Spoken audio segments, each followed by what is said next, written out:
Nagtataka ako kung bakit. Wala man na niya Mr. Maravillas na performance talaga, zero. Kasi no comment.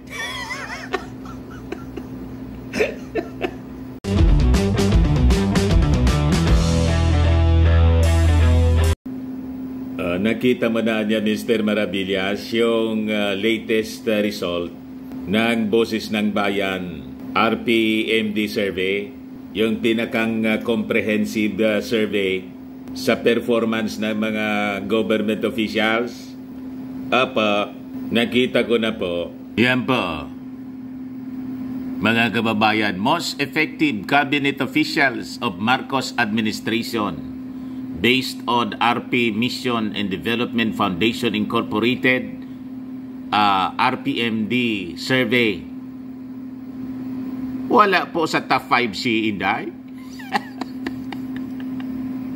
Ha?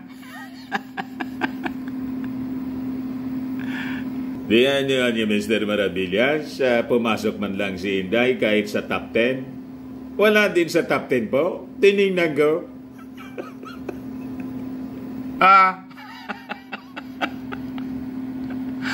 Maging sa top 12, mga kababayan, ang top 12 po si Enrique Manalo ng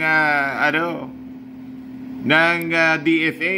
Iba ka niya Mr. Maravillas, nakapasok man lang si Inday sa top 20. Wala din po. Tinignan ko kung nasaan si Inday. Oh, wala yung pagmumukha ni Inday. Ang top 20 po, si Yolo Loizaga ng DNR. Inasana niya Mr. Maravillas si Inday. Wala sa top 5, wala sa top 10, wala sa top 20. Baka niya Mr. Maravillas, top 25 man lang si Inday. Yan ang alamin natin kung nakapasok man lang si Inday, mga kababayan, sa top 25. Higawan yan Mr. Maravillas. Magalit na naman yung mga pro-China. Lagi man pong galit yung mga pro-China. Pinaglihi sila mga kababayan sa sama ng loob dahil sa pagkawala ng confidential funds. Tinanggal ng Congress. Nakalata mga kababayan yung Congress. Kaya kanya Mr. Maravillas laging napagsasabihan na bayaran ng Palasyo Malacanang. Sabi ko nga mga kababayan sa post ko. Ito yung post ko mga kababayan. Ngayon lang, bayaran daw ako. Sabi ko, last year nagkasakit ako at na-ICU. Di nga ako humingi ng tulong sa Malacanang at di rin nagpajikas. O diba? Kung ako po ay makipera, mga kababayan, yung nahalata ninyo 2 years ago, tapos lumala, mga kababayan, yung nahalata ninyong nangayayat ako, ay, sabi ko nga sa inyo, ang daming nagbi-message sa akin. Siyempre, mga kaibigan natin, yung mga viewers natin from other countries, nalata po akong nangangayayat. Umitim nga po ako. I-review ninyo yung mga videos ko last year. Nagkwento ba ako sa inyo na ako ay nagkasakit? Sige lang yung trabaho ko, pero malala yung sakit ko. Kaya nga na-ICU po ako. Siguro mga 3 days ako sa ICU. Then habang nagre-recover po ako, mga kababayan, nagkakagamutan, alatang-alata yung sakit ko mga kababayan sa itsura ko mismo, pati yung boses ko. Di ba lagi akong paos? Kaya nga po hindi ako mag-live kasi madali nun ako mapagod, mga kababayan. Ngayon, ang tanong mga kababayan, nung ako magkasakit ng malala, kung ako po ay magpapabayad at swapang ako sa kwarta, pwede ko nang gamitin yung sakit ko po para makapag fundraising. Pwede akong humingi ng tulong sa Palasyo Malacanang po. Labas-masok kami ni Macy sa Palasyo. Pero ang tanong, ginawa ko ba? ay itanong ninyo sa Palasyo Malacanang, sa Presidential Communications Office, or kahit kanino na kilala ninyo, kung humingi po si Mr. Dante Maravillas ng pera, ng tulong, kahit sa PCSO, yung Philippine Charity Sweepstakes Office, nung nasa mainstream nga ako, nakakahingi ako dyan ng tulong para doon sa mga pumupunta sa aming istasyon po, na mga mahihirap, na tutulungan through my program. Kasi may contact po ako sa PCSO. Matagal ng panahon, nakakahingi ako dyan ng 30,000, 50,000 nung panahon para pantulong po. Ay, you just present yung mga medical abstract, yung iniingi nila, automatic po. Kasi from mainstream media ko po. So, pwede kong gawin, mga kababayan, pero hindi ko ginawa. Hindi rin po ako nagpa-GCash.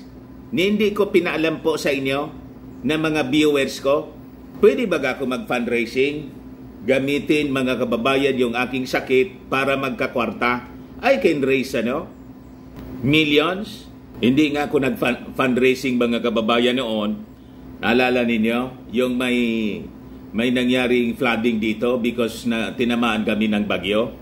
Nagpakain lang kami, mga kababayan, from my revenues. Tumulong doon sa mga nasalanta. Anong ginawa ng mga viewers ko? Tumulong din sila. Pinadaan sa amin.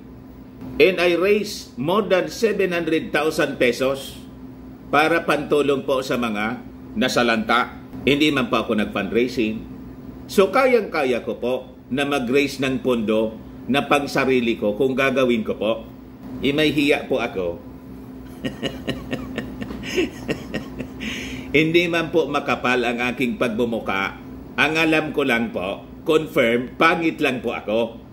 Pero kahit po ako ay isang pangit, hindi po makapal ang aking pagmumuka para gamitin ko ang sino man sa inyo para mag-take advantage po sa inyo. Hindi ko po ginawa. Not even sa Palasyo Malacanang, mga kababayan, na kung iisipin po, justified, tama, may sakit po ako, tumutulong ako sa gobyerno. Tama ba? May kaibigan po ako Assistant Secretary ng DILG, kanang kamay ni Mrs. Imelda Romualdez Marcos. Yung nag-invite sa akin po doon sa Bagong Pilipinas launching, na in-invite ko din po dito sa launching ng aming Colossal Fitness Gym. So pwede ba akong humingi ng tulong doon, mga kababayan? Direkta sa presidente, pwede. Kanang kamay yun ni Mrs. Imelda Romualdez Marcos, nanay ni President Bongbong Marcos. Pero ang tanong, ginawa ko? Hindi. Itanong ninyo. Yung in-invite ko nga po siya rito, gusto siyang gumastos sa kanyang expenses. Sabi ko, wag po. Obligasyon namin po. Kasi pribadong establishment ito. So lahat ng expenses sa accommodation ni Assistant Secretary po ng DILG, hindi ko na i-mention kasi nakakaya naman. Pero alam niyo yung sumusubaybay sa amin, sa akin po. In-invite ko during the launching, mga kababayan, ng aming Colossal Fitness Gym. Pumunta siya rito. Lahat ng expenses sa accommodation po, sinagot po namin kasi it is our obligation. Alangan man ipasagot ko sa gobyerno o sa kanya personal, mga kababayan. Tama pa? Huwag naman na niya, Mr. Maravillas, pansinin yung mga nag-aakos sa iyong bayaran kasi sasabihin ng mga taong yan kung ano yung gustong sabihin sa iyo kasi galit nga sa iyo. Nagalit sila, mga kababayan, sa atin kasi daw, dati Duterte daw ako, pagkatapos bigla akong bumaliktad, DDS daw ako. Sabi ko po sa inyo, never po akong naging DDS, not even a Marcos loyalist. I am a journalist. Nung sinusuporta ko po, binoto ko po si Mau Diggs. Binoto ko po siya kasi napakasama yung mga ginagawa ng previous administration, yung mga dilawan. Wala man pong ibang choice na pwedeng iboto tayo kundi si Mau Diggs. Sinuport ko siya for 5 years, mga kababayan. Tumama yung pandemonyo, naging diktador, gustong sabihin ninyo, isosupport ko pa ang isang nawala na sa tamang pag-iisip po. Pero never po ako nananawagan kay President Digong na aking ibinoto. Never po akong nanawagan na mag-resign. Ganun po ako as a journalist. Kasi nire-respeto ko po yung mandato ng mga mamamayang Filipino. And besides, ibinoto ko po. So ang term ng isang presidente po, 6 years. So sabi ko, pipili na lang tayo ng kung sino ang karapat-dapat after his term expires. Pero kayo na mga DDS, kumusta naman po kayo? At kumusta naman yung mga Duterte po? Hindi pa nga mag 2 years yung ating Pangulong Bongbong Marcos. Gusto nang ikudita. So, walang pagrespeto sa mandato. And kayunitin pa naman ng kanyang anak. O, tingnan ninyo, yung mga DDS kung ano yung mga gustong mangyari. Walang pagkakaiba, mga kababayan, sa mga dilawan. Mabrul ang gusto nila po. Yun ang hindi po maaari. Irespeto natin yung mandato ng mga mamamayang Filipino. Si Inday, binoto ko. Ngayon, ayaw ko na sa kanya kasi hindi naman po sumusuporta sa ating administrasyon. Kontra na siya, appointee ng ating Pangulo as DepEd Secretary. Imbis magtrabaho ng maayos sa DepEd po kung ano-ano yung mga pinangingialaman. Pero never po akong mananawagan kay Inday na mag-resign as Vice President kasi binoto ko. Binoto ninyo. Tama? Ako po, ang panawagan ko kay Inday, kung may hiya pa siya na natitira at delikadesa, mag-resign siya as DepEd Secretary. Anyway, hindi man niya po nagagawa yung kanyang assignment mula sa ating Pangulong Bongbong Marcos. Ganon po tayo. Fair tayo, mga kababayan. Dahil hindi na ako sumusuporta sa mga Duterte, ang akusasyon agad sa atin, bayaran ako. Sa bagay, alam na alam namin dito sa Bicol, sabi ng mga matatanda, ang matinao, maginibo. Kung sa Tagalog po, ang mainakusa ay siyang may gawa. Gawain niya kasi. Gawain niya siguro. Kaya yung mga gawain ninyo, ibinabato ninyo sa akin. Hindi man ako niyan affected po. Kaya tinatawanan ko na lang. Kaya sabi ko, bayaran daw ako. Last year nagkasakit ako at na-ICU. Di nga ako mingi ng tulong sa Malacanang at di rin ako nag-pajikas. O ngayon, yung mga hinahangaan ninyo na mga vloggers, na mga DDS, kumusta naman? Hindi ba sila nangihingi sa kanilang mga patron?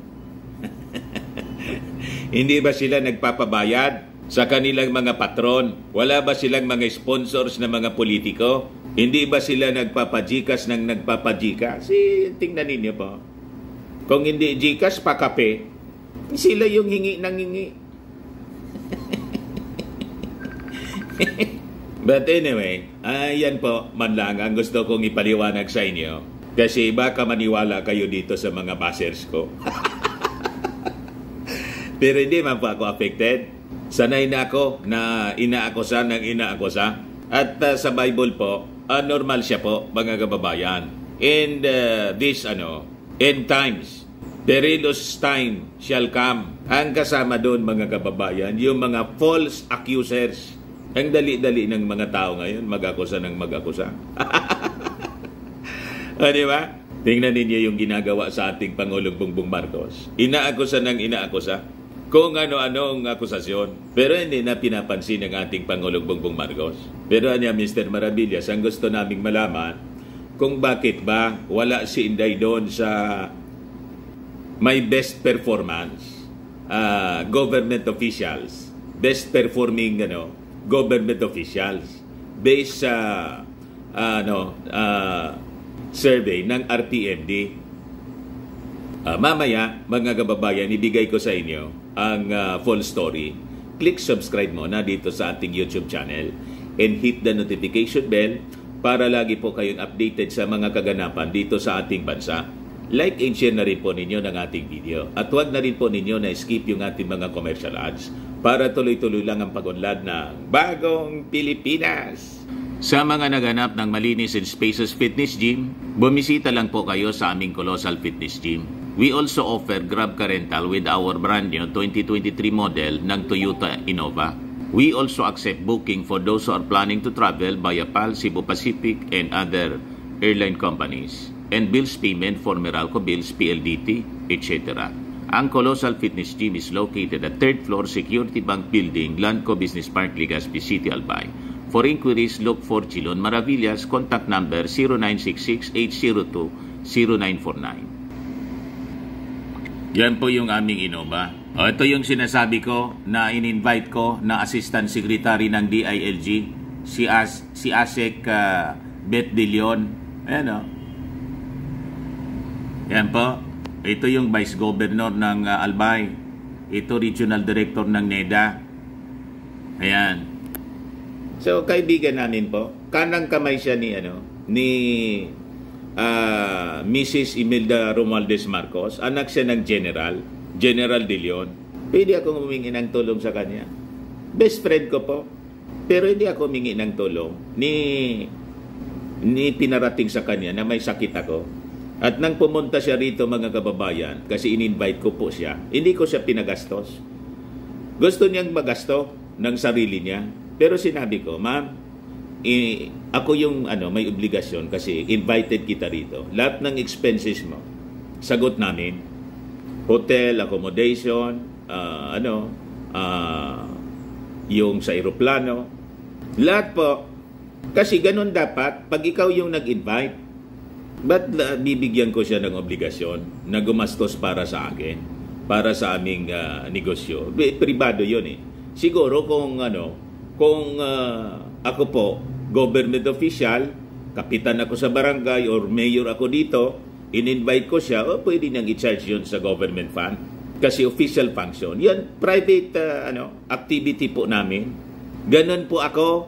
Hindi pa ninyo kasi ako kilala masyado. Kaya ang kala ninyo, lahat ng vloggers, bayaran. Iba man po yung pagkatao ko sa mga ibang vloggers po. Igon dyan sa Manila nga po, yung mga invitations namin sa Palasyo Malacanang, lahat kami nagagastos for hotels, aeroplano. Minsan more than 1 week kami dyan, 8 days sa Manila. Lahat gastos namin ni Mrs. Hindi kami nagpapasyolder ng aming expenses. Alam niyo, we just enjoy kasi medyo matanda na kami. Habang malakas pa kami, we just enjoy na mag-travel. Tama po? Yung ma-invite tayo sa Palasyo Malacanang, that is an added value. And it is an honor. Lalo pa na tayo po nangampanya sa ating Pangulong Bongbong Marcos. Magkapagpa-picture-picture man lang po, ayos na. Masaya na po kami doon. Pero magpabayad kami. Ang tanong ko sa inyo, magkano? Tingin ninyo. May mga nag-accuse sa amin, ang monthly niya ni Mr. Maravillas, 30,000 or 50,000. Payat, pag ganon, kulang pa yung pang-shopping ni Mrs. Pag pumunta sa Manila si Mrs., kulang pa yan. Ito po, mga kababayan. Hindi pa pala tayo tapos sa commercial natin para may panggastos naman tayo, pambili ng bugas. Lagi naman pong matao sa amin, sa gym namin. Kami po may legit kaming negosyo. Ito naman po yung mga bago naming gym equipment. Nagbabayad kami po ng buwis. Nagkakatulong tayo sa gobyerno. Ito naman po, may treadmill na rin po kami. Ito naman po yung bago naming product na binibenta online. iGlow Serum, whitening po siya. Tingnan ninyo yung epekto sa aking anak na architect before and now. Yung mga inquiries po ninyo, dumiretso na lang kayo sa kanyang Facebook account, Riz Maravillas. Ito naman po, mga kababayan, Firmax Firming and Lifting Cream. Pinapahid po ito sa mga pulses and affected area. Mainam po ito sa paninigas ng mga kasukasuan. Ito naman po, Automax Radiant Serum. Sa mukha naman po, ang application nito. Anti-aging po siya. Hindi man po siya pampapugi. sabi ng mga bosses ko, nagtitinda daw ako ng pampapugi, hindi man ako maging pugi. Kailan ko ba claim na nang gumamit ako nito, pumugi ako? Sabi ko, anti-aging ito. You're putting words into my mouth. Fake news kayo eh. Never ko po claim na ito ay pampaganda, pampapugi. Ito po, pampabata, anti-aging. Kaya nga po sabi ko, yung mga kaklase ko po, minsan, sinasabihan ako kung bakit daw ako parang hindi tumanda. What? Sabi ko may magic na. Reverse aging po siya. You will look 10 years younger than your age. Pero yung itsura, hindi man po ako nagme-makeup. Never. What you see is what you get. Ilamos lang po tayo, mga kababayan. Tama? Ito naman po, yung mga cancer patients, hindi man po siya gamot. Food supplement siya. Kaya lang, gawa siya mga kababayan sa goji berry. Yung goji berry may anti-cancer properties. Ayos pa? Yung mga inquiries ninyo, dumiritso na lang kayo sa aming messenger sa Facebook para masagot namin agad. So tayo po, naghanap buhay tayo ng legal. Hindi tayo sanay sa hingi-hingi o magpabayad. Tayo po ay, kumbaga magbayad kayo, you buy my products. Di ba? Kasi negosyo, normal yon. Kasi pag hindi na tayo maghanap buhay, di ano pa man. Maging pulubi tayo niyan. Kahit po ako retired na, ang ayaw kong umasa sa mga anak ko, tumutulong pa rin tayo sa paghanap buhay. Isabi sa Bible, ang ayaw magtrabaho, huwag kakain. Magba na tayo ng buto. Yung iba minamasama, ito na po yung hanap buhay ko. This is advertising. The first time na ako ma-empleyo, magkatrabaho, sa radyo na po ako. And radio is advertising. Without advertising, without all these commercial ads, hindi, wala. Saan ko ang pagsweldo? That is the business of radio and television po. Para niya, Mr. Maravillas, na napahaba mo yung paliwanag mo. Kailangan nating gawin kasi, tumitindi yung mga paninira. Isa na dyan yung mga DDA sa paninira po. Minsan may mga nauuto pa rin sila. Ito na, mga kababayan. Cabinet officials, Boses ng Bayan Survey. Job Performance Ratings, March 18, 2024. March 18 to 24 pala. 2024. Wala po si Inday dito. Kahit sa top 20 po, wala. Nagtataka ko kung bakit. Wala man na niya, Mr. Maravillas, na performance talaga, zero. Kasi no comment. Yan sabi dito po sa balita. Marcos Administration top performing cabinet officials, sabi sa RPMD. Pinakang comprehensive siya kasi po 10,000 respondents yung tinanong. The nationwide job performance evaluation for the first quarter of 2024, Boses ng Bayan conducted within the Marcos administration by RP Mission and Development Foundation, RPMD, was a comprehensive endeavor engaging 10,000 respondents in meticulously conducted face-to-face interviews. These participants were charged with evaluating the overall effectiveness of cabinet officials in the respective roles. So ito po yung pinaka-comprehensive. Kumbaga yung SWS, yung Pulse Asia, yung Okta Research, ano pa nga. May iba pa na kung ano-anong mga bagong survey firm. Ang respondents po nila, mga 1,200 lang. So napakaliit na percentage mga kababayan. Pero po ito, mas comprehensive siya kasi 10,000. So malamang sa malamang, ito po ang mas credible pag performance ang pinag-uusapan po, and this reflects, mga kababayan, yung nakikita natin, di ba? Hindi tayo nagtataka kung bakit top-notcher si yung DILG, si Abalos. Number 2 po, yung DSWD. Kasi yun naman talaga yung mga nagpe-perform ng maayos, mga kababayan, di ba? Talagang nagtatrabaho sila. Abalos, 91%. Performance rating.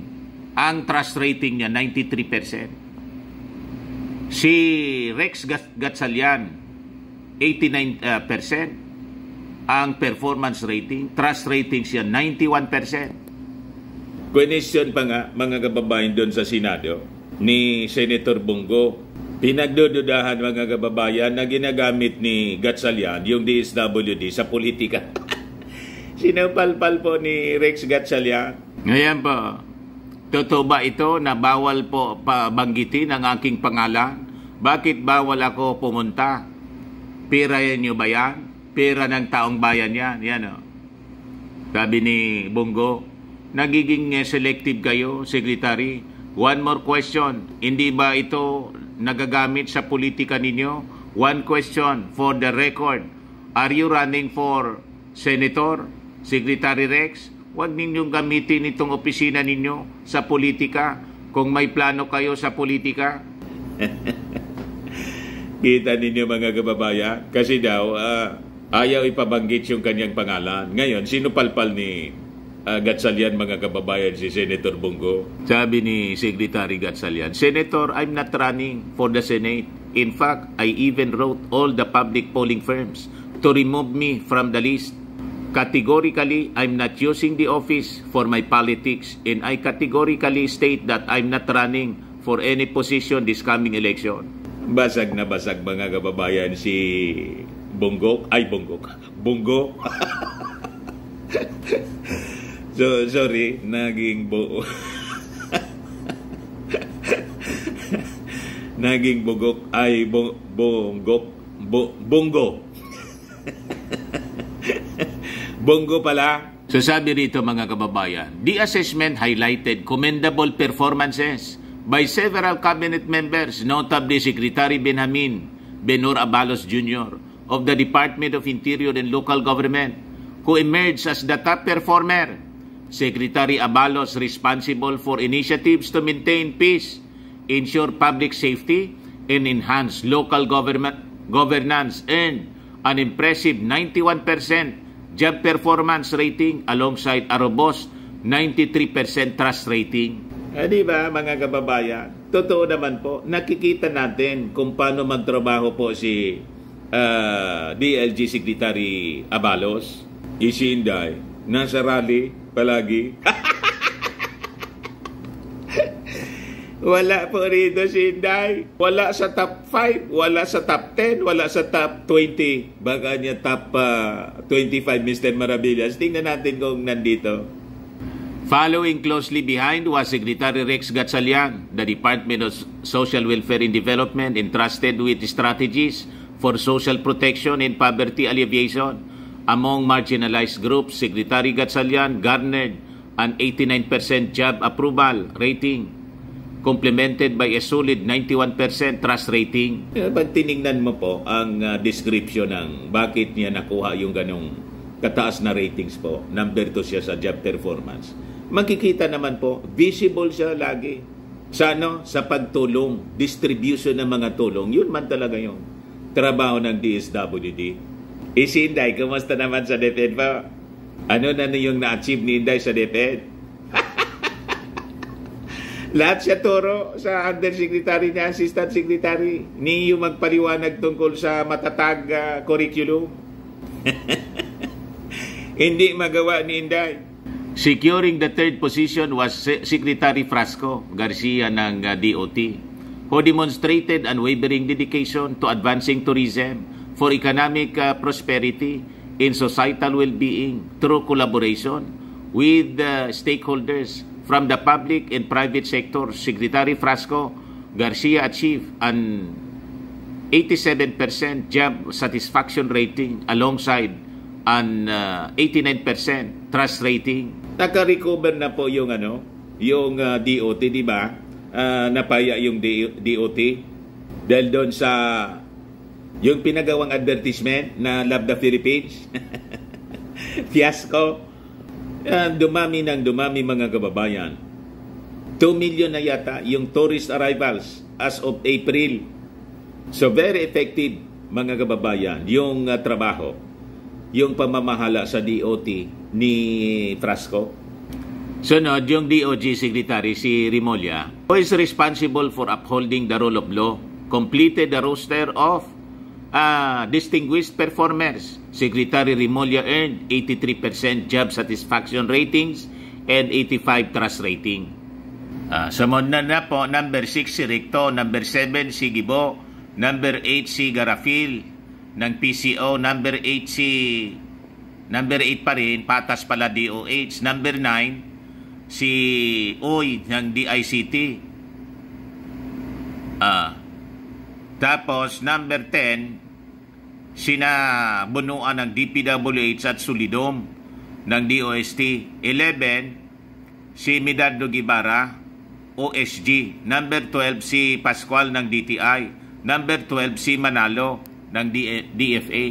Number 13 si Kakdak ng DMW, Migrant Workers. Number 14 si Na Bautista ng DOTR at si Lucas Bersamin, Executive Secretary. Number 15 si Nabalisaka ng NEDA at Dole si Laguesma. Number 16 si Acosar ng Housing. 17 si Lutilian ng DOE. 18 si Tio Laurel ng Agriculture. 19 si Estrella ng DAR. Number 20 si Yolo ng DNR. Wala pa niya Mr. Maravilla si Inday. Wala nga po eh. No comment, no performance. Hindi ba po? No comment kasi ng no comment. Doon sa dapat siya na mag-comment mga kababayan, no comment siya. Doon sa mga bagay na hindi dapat siya mag-comment, may comment. Yung sa presyo ng mga bilihin sa DTI at Department of Agriculture, may comment siya. Sa criminalities, drugs, sa DILG yun at PDEA, may comment siya. Sa problema sa insurgency at tawag dito, terrorism, trabaho ng Armed Forces, trabaho ng Department of National Defense, may comment siya. Tama ba? Kay Pacquiao. Kaso ni Pacquiao, may comment siya. Trabaho yun ng DOJ. Kay Remulla yun. As Vice President, kailangan malaman ng taong bayan kasi may intensyon siya na tumakbo for President. Yung issue sa West Philippine Sea, no comment. Doon pwede siyang mag-comment, mga kababayan. At dapat talaga siya na mag-comment para alam ng tao ano ang kanyang posisyon sa issue ng West Philippine Sea. No comment. Zero performance. Ngayon, sabi ni Dr. Paul Martinez, a Global Affairs Analyst and Executive Director of RPMD, strongly advocates for the evaluation of Cabinet Secretaries through nationwide public opinion surveys. He underscores the critical role these surveys play in ensuring public accountability by providing a platform for citizens to express their approval or concerns directly. This process, he argues, holds government officials accountable, not only to the President but also to the broader public, thereby enhancing transparency in governance and building trust among citizens. Makikita niya, Mr. Maravillas, wala talaga yung pangalan ni Inday. Iwan ko nga po. Ang last po, before kong binasa ito, ang last po, si Loy Saga. Conrado Estrella, environment. Yeah, wala na. Nothing follows.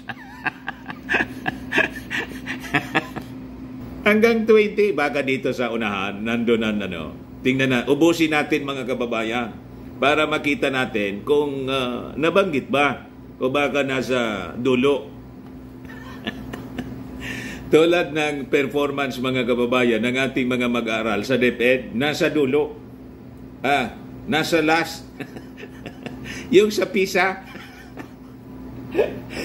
Kaya Mr. Maravillas, nagagalit sa iyo mga DDS kasi salita ka ng salita ng totoo. Sanay sila po sa kasinungalingan. Gustong-gusto nila marinig yung kasinungalingan na si Inday laging tap. What? Malamang funded ng Beijing po yon ng mga surveys, kaya ganon. Sabi rito, Dr. Martinez highlights that these surveys serve as essential feedback mechanism, identifying both achievements and areas needing improvement. This feedback is instrumental in helping cabinet secretaries align their initiatives more closely with the public's needs. He also points out that involving citizens in such evaluations fosters democratic engagement, leading to a more informed and active electorate. Walang ganyan pong paliwanag yung Pulse Asia, yung UCTA, yung tawag dito, SWS. Hindi ganyan po magpaliwanag kung paano nila sinurvey, in-evaluate yung ating mga kandidato, yung ating mga officials. Basta sila, palabas lang ng palabas ng mga results. Number 1 na niya siya, Number 1 si Inday, number 2 niya si Tulfo. What? Ganon lang sila mga kababayan. Mind conditioning po. Ayan WR numero 1 survey. Ganon lang sila. Mind conditioning. Plus na panganap buhay lang ito, mga kababayan. Ano niya ibig sabihin, Mr. Maravillas, ng hanap buhay? Alam niyo na kung sino mag-tuition. Tuition din na anya kayo para makasama kayo dito sa mga nasa survey na mga potential na manalo. Ganon po. Moreover, Dr. Martinez contends that these surveys establish non-partisan, objective benchmarks for assessing the performance of cabinet members. Such benchmarks can stimulate healthy competition among officials, aiming to higher public approval ratings in driving more efficient governmental operations. Ultimately, Dr. Martinez views public opinion surveys as vital tools for aligning government actions with the public's expectations and requirements, ensuring governance truly reflects the will and needs of the people. Di ba mga kababayan, napakaganda ng basihan sa pagsasurvey ng RPMD. So ito, malapit ito sa katotohanan. Walang manipulation, mga kababayan. Kung ano yung result, makikita ninyo sa actual performance na ginagawa ng mga officials ng Marcos administration. Kaya yung iba, huwag na kayong magtaka. Hindi po credible yung mga surveys. Baliktad po. Kaya takang-taka yung mga tao. Bakit laging number 1 si Inday? Wala mang ginagawa. No comment nga.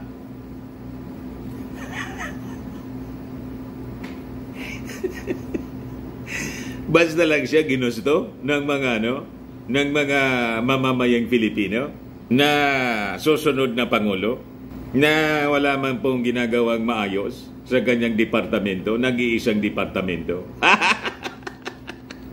Nasabi rito, the Boses ng Bayan survey conducted by RP Mission and Development Foundation Incorporated was carried out across various cities in every region from March 18 to 24. 2024. It engaged a broad demographic of 10,000 adult participants, randomly selected from an extensive database of 67.75 million registered voters. The selection process ensured a representative sample with regional counts proportionally aligned with official voter population statistics. The survey's findings are presented with a margin of error of plus or minus 1%. So napakaliit yung margin of error. Any confidence level of 95%, offering reliable insights into the national mood regarding the government's performance. Sara Duterte is evaluated independently in her roles as Vice President and Secretary of the Department of Education. This assessment is separate from the evaluations conducted for cabinet officials and presidential advisors. Kaya naman pala iniwalay si Inday, mga kababaya. Bakit kaya iniwalay? So, yan po ang paliwanag. Sabi ko, wala si Inday. Hindi isinama dito. Hiwalay pala. So, we'll just wait. Ano ba yung performance ni Inday as Vice President and DepEd Secretary? Ano man ang base? Igawa niya, Mr. Maravillas, talagang binibit. Hindi ako nagbitin, yung RTMD.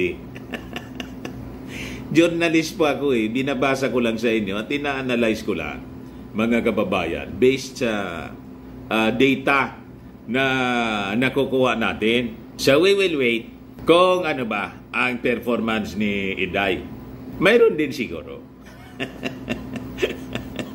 Tama? Yan man lang muna, mga kababayan. Ako po si Dante Maravillas. Bye-bye po. God bless.